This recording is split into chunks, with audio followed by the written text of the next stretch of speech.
The Vicomte de Bragelonne by Alexandre Dumas. Chapter 1. The Letter. Towards the middle of the month of May, in the year 1660, at 9 o'clock in the morning, when the sun, already high in the heavens, was fast absorbing the dew from the ramparts of the castle of Blois, a little cavalcade composed of 3 men and 2 pages re-entered the city by the bridge, without producing any other effect upon the passengers of the quay beyond a first movement of the hand to the head, as a salute, and a second movement of the tongue to express, in the purest French then spoken in France,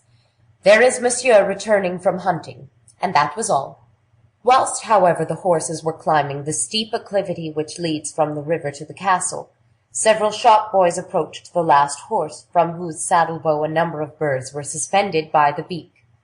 On seeing this, the inquisitive youths manifested with rustic freedom their contempt for such paltry sport, and, after a dissertation among themselves on the disadvantages of hawking, they returned to their occupations.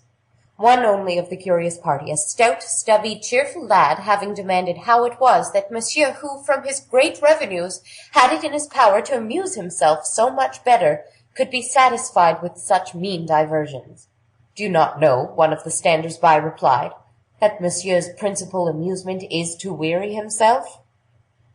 The light-hearted boy shrugged his shoulders with a gesture which said as clear as day, "In that case I would rather be plain Jack than a prince," and all resumed their labors.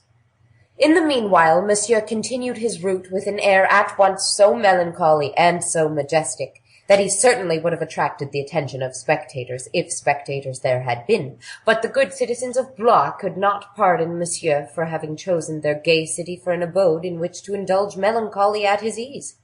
and as often as they caught a glimpse of the illustrious ennui, they stole away gaping, or drew back their heads into the interior of their dwellings, to escape the soporific influence of that long, pale face, of those watery eyes, and that languid address, so that the worthy prince was almost certain to find the streets deserted whenever he chanced to pass through them. Now, on the part of the citizens of Blois, this was a culpable piece of disrespect, for Monsieur was, after the king, nay, even perhaps before the king, the greatest noble of the kingdom. In fact, God, who had granted to Louis XIV, then reigning, the honor of being son of Louis XIII, had granted to Monsieur the honor of being son of Henry IV. It was not, then, or at least it ought not to have been, a trifling source of pride for the city of Blois, that Gaston of Orléans had chosen it as his residence, and held his court in the... Sample complete. Ready to continue?